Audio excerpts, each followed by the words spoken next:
দেখতে দেখতে একটা বছর যে কিভাবে কেটে গেল সেটা কখনোই বুঝতে পারিনি।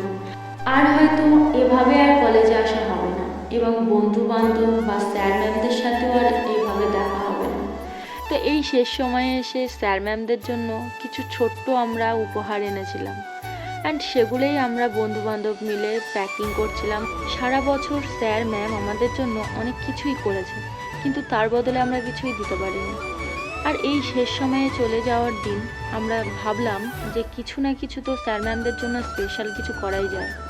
তো তারপর আমরা সব কিছু গিফট প্যাক করেও নিয়েছি, এবং আমাদের অ্যাডমিট কার্ড নেওয়া বাকি ছিল সেটাও নিয়ে নিলাম। আর তারপর আমাদের স্যার ম্যামদেরকে আমরা আমাদের কমন রুমে ডেকে নিলাম। প্রত্যেক স্যার ম্যাম চলে এসেছিলেন।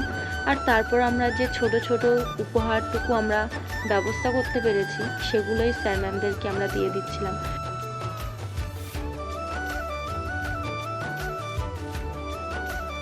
আর ইনিই হলেন আমাদের সেই সব্বার খুব কাছের প্রিয় ম্যাম। আর ম্যামও আমাদের জন্য মিষ্টির ব্যবস্থা করে রেখেছিলেন, তো সেটাই দিয়ে দিচ্ছিলেন আমাদেরকে। আর এই যে একটা সুন্দর মুহূর্ত, সব স্যার ম্যাম আমাদেরকে কত অ্যাডভাইস দিচ্ছিলেন, এবং আমাদের একজন ম্যাম একটা সুন্দর গান করে আমাদেরকে শুনিয়েছিলেন।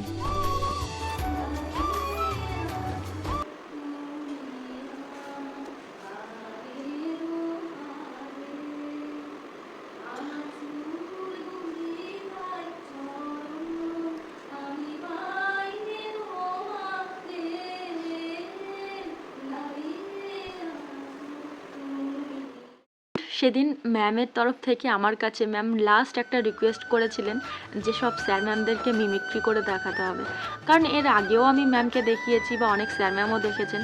তো সেদিন এত জোর করছিলেন ম্যাম, বলছিলেন বারবার লাস্ট রিকোয়েস্ট, তো সেটা করছিলাম। আর সব স্যার ম্যাম এত হাসছিলেন, সত্যি এই দিনটা পুরো স্মৃতি হয়ে থেকে যাবে। আর তারপরে আমরা মিষ্টি নিয়ে চলে আসলাম উপরে রুমে। তো সেখানে গিয়ে আমার বান্ধবীরা সব এক একজন 3-4 পিস করে মিষ্টি খেয়ে নিচ্ছে কাড়াকাড়ি করে, দেখো। ও চারটে নিয়েছে। মিথ্যে কথা বলছি তো। এ তিনটে। মিথ্যে কথা বলো না। তুই কটা? এরা চুরি চুরি করে খাচ্ছে, একসাথে 5টা খাচ্ছে।